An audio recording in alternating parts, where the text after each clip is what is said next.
వందనాలు చెల్లి. అందరికీ హ్యాపీ క్రిస్మస్. అక్క, మీకు గుర్తుందా లాస్ట్ ఇయర్ మీరు అన్న నాకు కలిసి నాకు చాలా విషయాలు చెప్పారు. లేదంటే నేను క్రిస్మస్ అంటే కొత్త బట్టలు వేసుకోవడం ఇంకా బిర్యానీ తిందాం అనుకునేదాన్ని. అవునా చెల్లి, కొన్ని విషయాలు నేర్చుకున్నావా? కానీ నాకు ఇంకా డౌట్స్ ఉన్నాయి. అవునా సుచి, మరి ఇంకెందుకు ఆలస్యం, అడిగేసాయి. అక్క, యేసుక్రీస్తు వారు పశువుల పాకలో పుట్టారని అందరు చెప్తారు కదా, అది నిజమా? అయ్యో సుచి, వాళ్ళందరూ బైబిల్ చదవక అలా చెబుతున్నారు. అవునందిక, సుచితో కన్ఫ్యూజ్ అయి ఉంటుంది. ఎందుకంటే క్రిస్మస్ అప్పుడు అందరి ఇళ్లలో పశువుల పాక, స్టార్స్, ఇంకా బొమ్మలు ఖచ్చితంగా ఉంటాయి. అందుకే సుచితో కన్ఫ్యూజ్ అయి ఉంటుంది. అవును, అవే ఉంటాయి, అందుకే ఇక్కడ అడిగాను. సరే సుచి, నీకు అర్థమయ్యేలాగా నేను చెప్తాను. యేసుక్రీస్తు వారి పుట్టుక గురించి బైబిల్లో ఏం రాయబడిందంటే లూకాసు వార్త 2వ అధ్యాయము 7వ వచనం. లూకాసు వార్త 2వ అధ్యాయము 7వ వచనం. మీరందరూ మీ బైబిల్ తీసి చూసి చదవండి. తన తొలిచూరి కుమారుని కని పొత్తిగుద్దలతో చుట్టి సత్రములో వారికి స్థలము లేనందున ఆయనను పశువుల తొట్టిలో పరుండబెట్టెను. సుచి, దీనికి అర్థం ఏంటంటే యేసుక్రీస్తు వారు పుట్టాక సత్రంలో అతనికి ఉండడానికి స్థలం లేదు, కాబట్టి అతన్ని పశువుల పాక దగ్గరికి తీసుకొని వెళ్ళారు. సుచితో నీకు అర్థమైందా?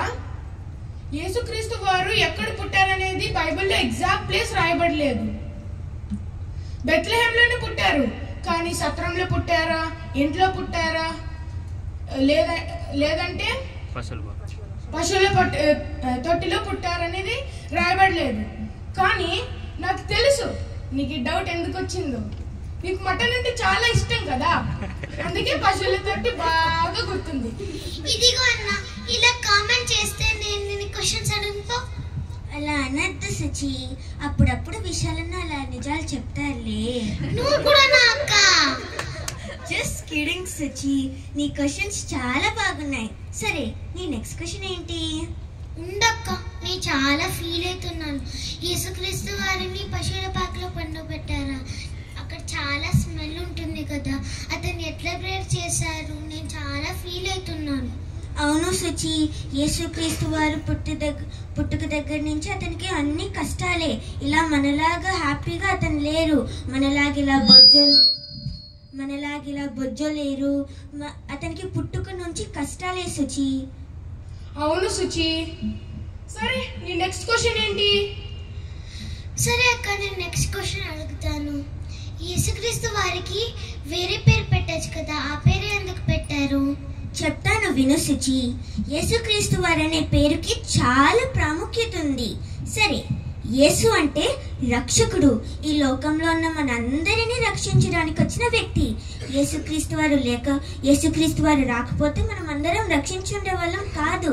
కాబట్టి అతను మనల్ని రక్షించారు, కాబట్టి అతనికి యేసు అనే పేరు పెట్టారు.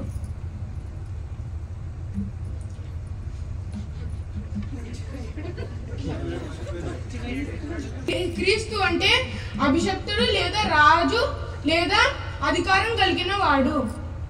ఓ, నేను ఈరోజు 2 విషయాలు నేర్చుకున్నాను. యేసు అప్పుడే మర్చిపోయావా సుచి? యేసు అంటే రక్షకుడు, క్రీస్తు అంటే అభిషక్తుడు. యేసు అంటే రక్షకుడు, క్రీస్తు అంటే అభిషక్తుడు.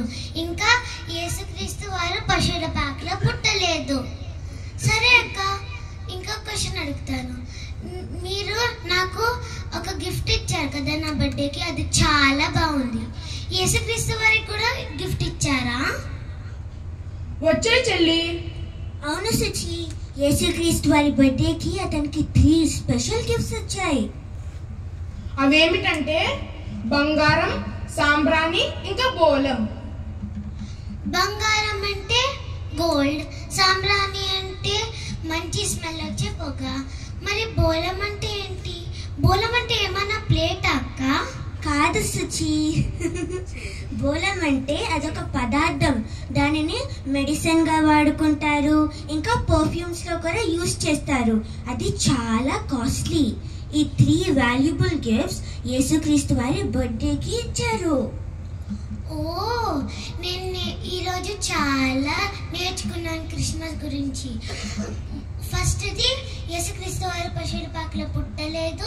రెండవది యేసు అంటే రక్షకుడు, క్రీస్తు అంటే అభిషక్తుడు. మూడవది యేసుక్రీస్తు వారికి 3 గిఫ్ట్లు వచ్చాయి. అవి బంగారం, సాంబ్రాణి, ఇంకా బోలం. అయితే 3 ఇచ్చారా? లేదు చెల్లి. అయ్యో సుచి, 3 గిఫ్ట్స్ అంటే 3 వ్యక్తులు ఇచ్చారని లేదు. సుచి, నీకు అర్థం కాలేదని నాకు అర్థమైంది. నీకు అర్థమయ్యే విధంగా నేను చెప్తాను. లాస్ట్ వీక్ నీ బర్త్డేకి నేను గిఫ్ట్ ఇచ్చాను కదా. ఏమేమి ఇచ్చాను? ఒక స్టోరీ బుక్, ఒక డాల్, ఇంకొక పెన్. సరే, ఎన్ని ఇచ్చాను? 3. సరే, ఇప్పుడు 3 వ్యక్తులు వచ్చి నీకు ఈ గిఫ్ట్ ఇచ్చారా, లేదంటే నేనే నీకు 3 గిఫ్ట్స్ ఇచ్చానా? నువ్వే నాకు 3 గిఫ్ట్లు ఇచ్చావక్క. అయితే 3 గిఫ్ట్స్ ఇచ్చారు కాబట్టి అక్కడ బైబిల్లో జ్ఞానులను రాయబడి ఉంది. మత్తయి సువార్త 2వ అధ్యాయం ప్రకారం జ్ఞాని అని రాయబడలేదు సుచి. జ్ఞాని అంటే ఒకరు, జ్ఞానులు అంటే ఒకరికంటే ఎక్కువ. సో మనకి తెలీదు 3 వచ్చారా, 5 వచ్చారా, 10 మంది వచ్చారా, మనకి తెలీదు. కానీ 3 గిఫ్ట్స్ ఇచ్చారు. 3 గిఫ్ట్స్ ఇవ్వటం బట్టి మనం చెప్పలేము 3 జ్ఞానులు వచ్చారని. అది బైబిల్లో రాయబడలేదు. ఓ, నేను చాలా నేర్చుకున్నాను క్రిస్మస్ గురించి.